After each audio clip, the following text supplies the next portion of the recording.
j'espère que vous allez bien. Alors, aujourd'hui, je vais parler de mon témoignage, de l'échec à la réussite.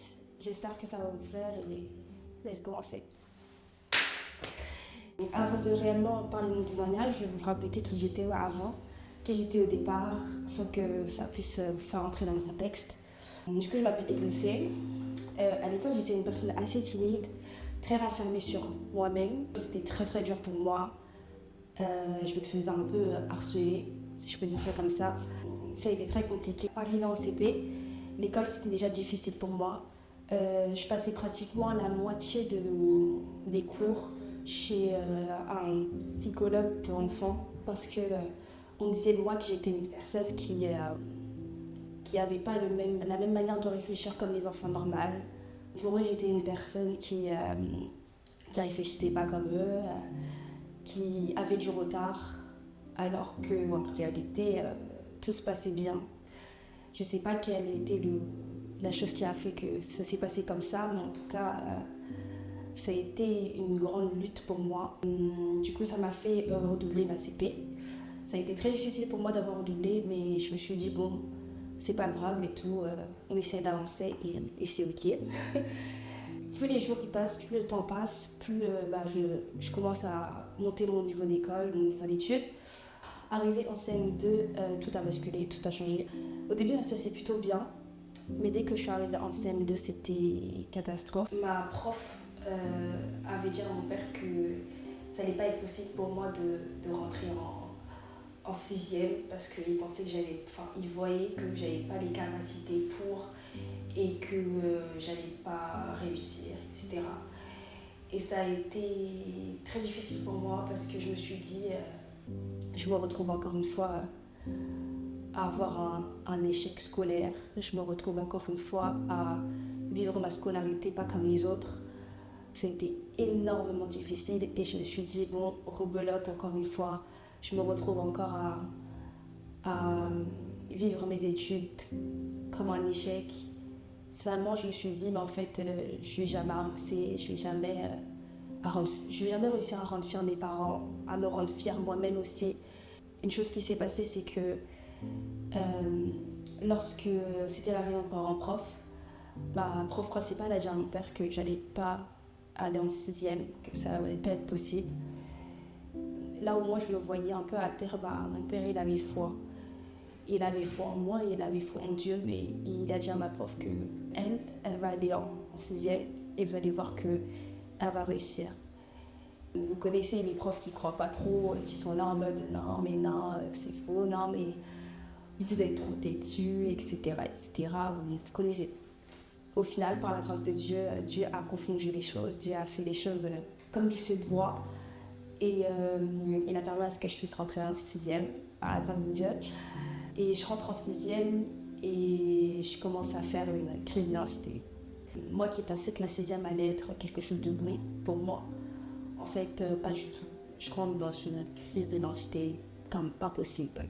Je commence à être une personne très méchante, que ce soit par les paroles, que ce soit par la violence, le manque de respect, etc. Je commence un peu à être la brute de l'école. Avec mon groupe d'amis, on était un peu mal vus et j'étais mal vue. C'est comme si tout mon passé et tout le mal qu'on avait à me faire, je le reproduisais auprès des gens. Et sachant que je tiens à dire aussi que j'étais pas encore en Christ, donc j'étais pas tous dans tout ça.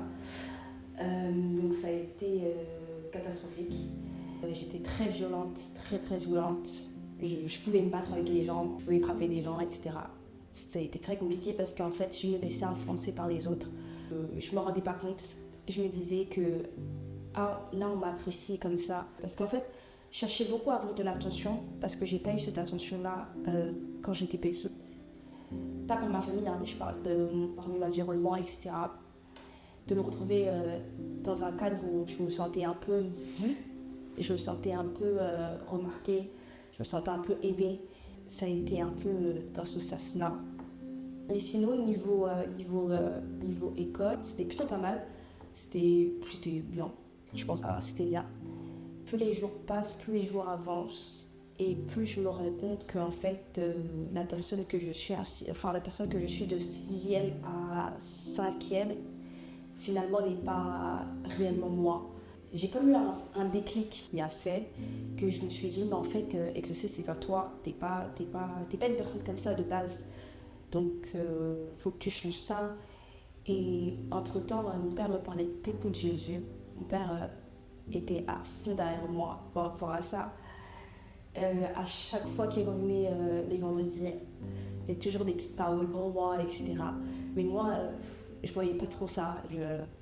Je me disais, vas-y, c'est juste pour me faire plaisir, c'est juste pour que, voilà quoi. Mais moi, je voyais pas l'importance en fait finalement d'avoir Christ dans sa vie. Et je continue à faire ma vie, etc. Et puis, on arrive en 4e. 4e, je sais pas, je sens que en fait, j'ai besoin de quelque chose, mais je ne le comprends pas. Je sens un peu un vide en moi. Je sens que je commence à tomber dans une dépression. Je sens que je commence à tomber dans une tristesse que je ne comprends pas. Et je me suis posée dans ma chambre et je me suis dit, mais en fait, pourquoi je ressens ça? Qu'est-ce qui se passe?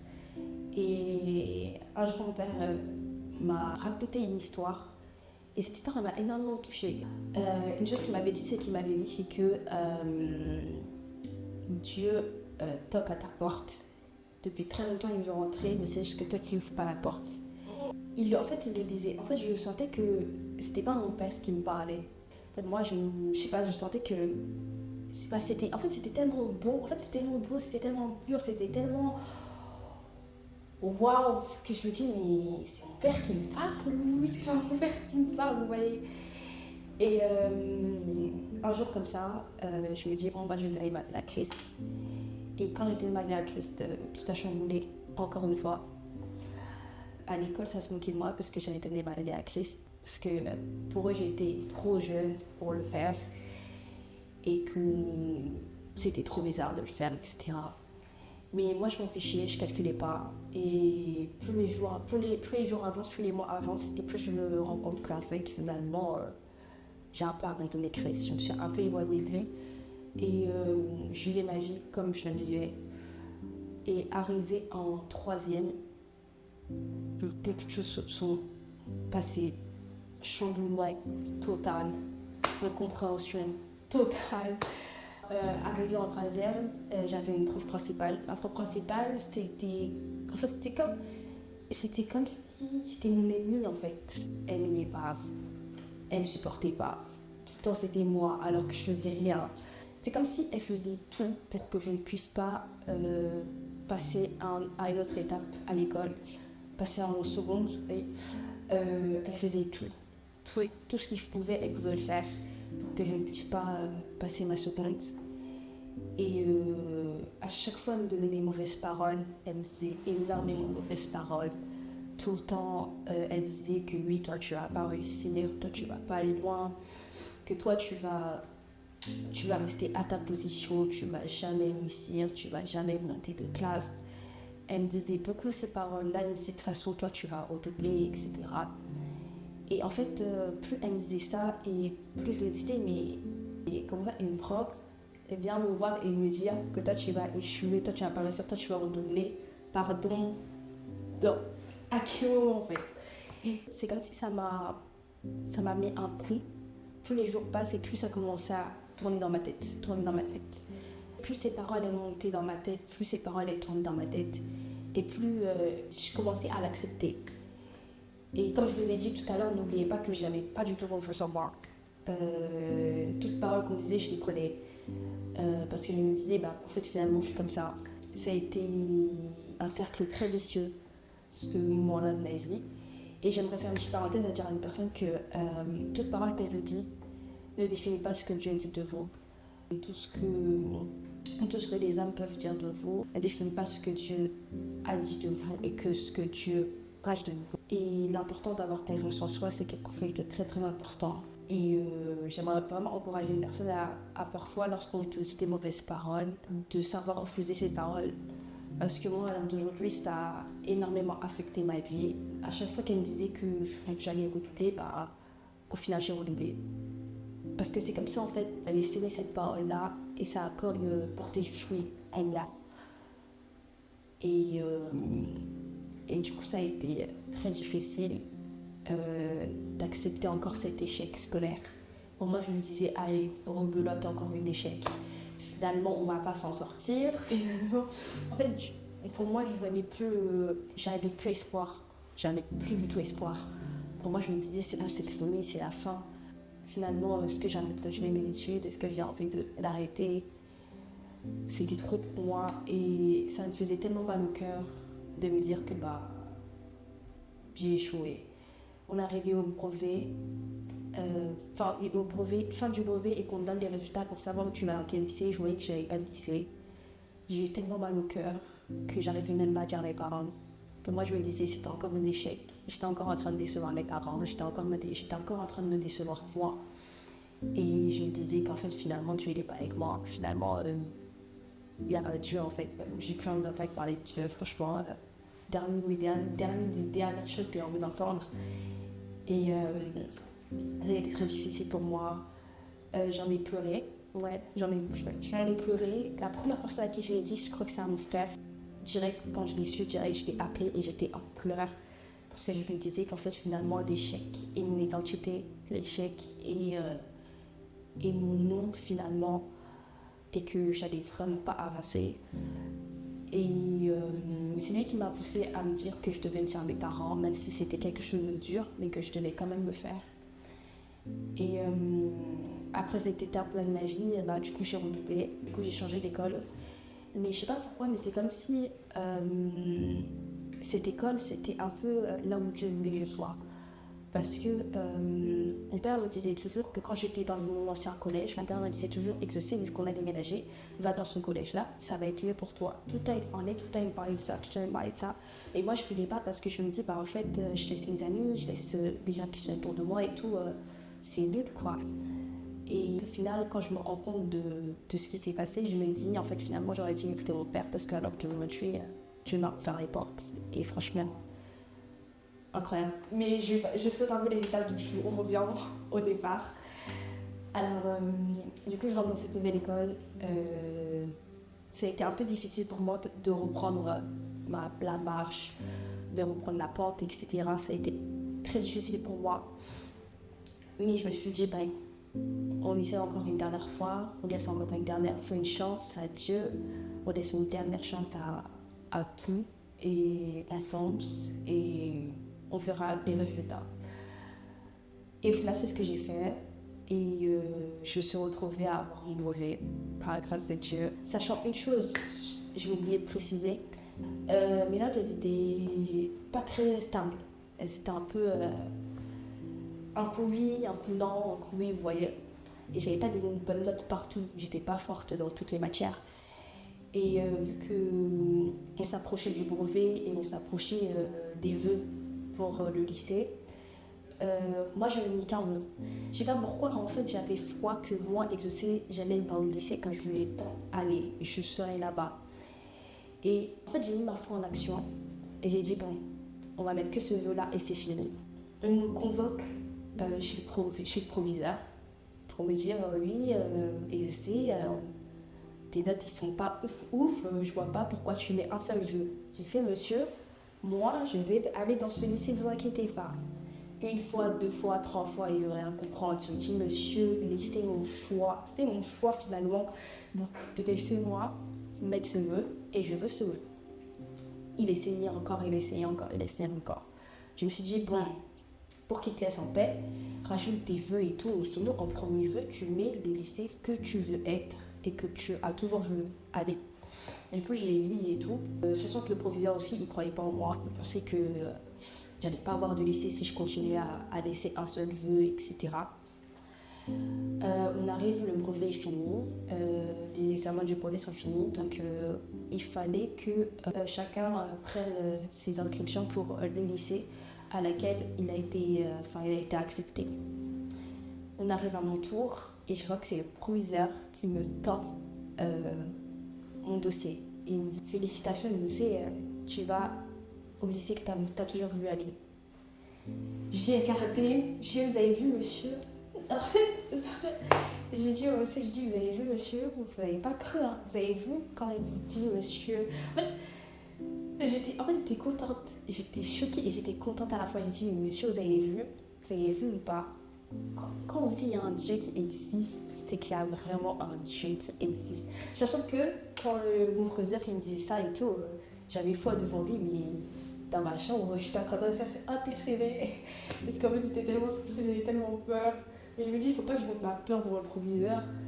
Je me suis dit, non, il faut que je sois courageuse et tout, faut que j'ai de l'assurance et que je mette vraiment En fait, il faut que j'impose ce que j'ai envie de faire, ma décision, quoi.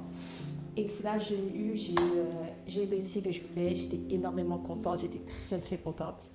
Et les résultats arrivent pour le brevet et je vois que j'ai mon brevet. Même pour les gens, peut-être que le brevet c'est rien et tout, en fait, c'est banal et tout. Mais en fait, pour moi, c'est tellement été quelque chose parce que je me dis que toutes les paroles que mes profs ils ont citées, que tous les professeurs qui croyaient pas en moi, etc., ça prouve une fois de plus que en fait finalement je ne suis pas ce que les hommes ont dit de moi. Je ne suis pas la fille qui est à l'échec et que même si j'ai échoué, cela ne veut pas dire que la réussite n'est pas à ma porte. Et ça a été une très belle victoire pour moi, c'était une victoire incroyable pour moi. Je suis partie voir mes parents, je suis partie leur dire et tout. Et en fait, j'ai trouvé ça tellement beau d'avoir vu la fierté, d'avoir vu mes parents juste dire merci à Dieu parce que ça a été tellement difficile en fait. D'avoir vu mes parents être heureux, être joyeux et tout ça. Moi. En fait, là, je me suis dit, en fait, finalement, Dieu est bon, en fait. Dieu est good. Good. Dieu est bon. Et puis voilà, on arrive au lycée. Toutes les portes, quand je dis toutes les portes sont ouvertes, je commençais à être seconde, 10 sur 10, première, incroyable, terminale, comment vous dire en fait que en terminale, c'était tellement bien. En fait, terminale, j'ai vraiment vu la main de Dieu se poser sur ma scolarité, surtout la terminale. Je travaille énormément bien, mais j'avais beaucoup de doutes en fait. En fait, c'est comme si j'étais dans le doute, dans mes pensées, mais quand je voyais les résultats de mes examens, etc., je me disais, mais en fait, tu fais bien, tu travailles bien, tout se passe bien. Pourquoi tu doutes encore? Pourquoi tu es encore là en train de réfléchir dans ta tête, etc. Mais en fait, je doutais énormément parce qu'en fait, j'avais peur que je ne puisse pas en fait réussir ce dernier examen. Ces derniers examens. Parce qu'en fait, c'est comme si j'arrivais en terminale, j'étais à quelques mois de l'examen et j'avais cette voix qui était j'avais cette voix qui me disait que j'allais pas avoir le bac. Et ça a tourné encore une fois, ça a tourné. Mais en fait, finalement, j'ai dit non, c'est fini en fait, ça y est. En fait, je suis fatiguée de toujours douter, de toujours pas croire en moi, etc. J'ai dit, allez, c'est bon, stop, silence à ces pensées. On va aller ligne droite, tête haute, et on va réussir parce que si le Jésus qui m'a fait réussir mon brevet, qui m'a fait grâce que je puisse avoir le lycée que je voulais depuis longtemps, qui m'a fait grâce à ce que je puisse monter les classes, même si ça a été un combat, pourquoi aujourd'hui il ne va pas encore se lever pour moi, vous voyez? Donc j'ai dit non, je me suis dit là, on donne tout et ligne droite. Du coup on arrive et tout, tous les examens sont passés, tous les examens sont finis. Et j'avais encore peur, je stressais. Mon frère m'a poussé à aller avec lui voir les résultats devant le lycée, etc. Et quand je suis partie, j'ai vu mon prénom. J'ai vraiment... Comment vous dire que j'ai vu 3 fois? En fait, j'ai lu 3 fois tellement pour moi je me disais, nah, c'est pas possible. Moi, je me disais, nah, c'est pas possible. Ça ne peut pas être moi exaucé qui se retrouve à avoir son bac. En fait, c'est pas possible. Du coup, j'ai rattrapé, j'ai lu plus de 3 fois, les gars. Quand je me dis, j'ai lu plus de 3 fois mon prénom. Plus de 3 fois. J'étais là, je voyais nanana exaucé. admise, non, non, non. J'ai fait non, attendez. Je crois que j'ai mal vu, attendez, j'ai mal vu. Au final et tout, je voyais qu'en fait finalement j'avais mon bac et j'étais tellement heureuse. En fait, j'étais heureuse parce que je me dis, en fait pour moi, c'était pas la finalité de ma continuité des études, mais pour moi, c'était comme la finalité de mes combats, on va dire. Ouais, si je peux dire ça comme ça. C'était la finalité de mes combats d'études. C'est comme si en fait c'était la dernière manche en fait en fait qui me prouvait et qui me disait que en fait exaucer c'est fini, t'as la victoire. Tout ce que t'as vécu de CP, de la primaire jusqu'à maintenant, exaucer, t'as la victoire et c'est fini. Dieu t'a ouvert les portes et tu ne vivras plus en fait ce que t'as vécu dans le passé. Et quand j'ai compris ça, je me suis dit en fait finalement Dieu est fidèle. Franchement, j'ai vraiment vu l'amour de Dieu et ça a été quelque chose d'extraordinaire. J'étais très heureuse, très contente. Et la première chose que j'ai dit, je crois, j'ai dit merci Seigneur. En fait, là où j'étais choquée, je dis pardon, merci Seigneur. En fait, merci Seigneur parce que c'était tellement dur. En fait, j'ai vu tellement tout mon passé. J'ai vraiment vu défiler toutes mes années scolaires. Et je me suis dit, en fait, Seigneur, t'as vraiment mis ta main encore une fois. Et en fait, finalement, t'as vraiment confondu ceux qui ne croyaient pas en moi. Et t'as vraiment confondu mes professeurs, toutes ces personnes. Et en fait, finalement, t'as vraiment un plan pour moi. Et que finalement, c'est réel, quoi.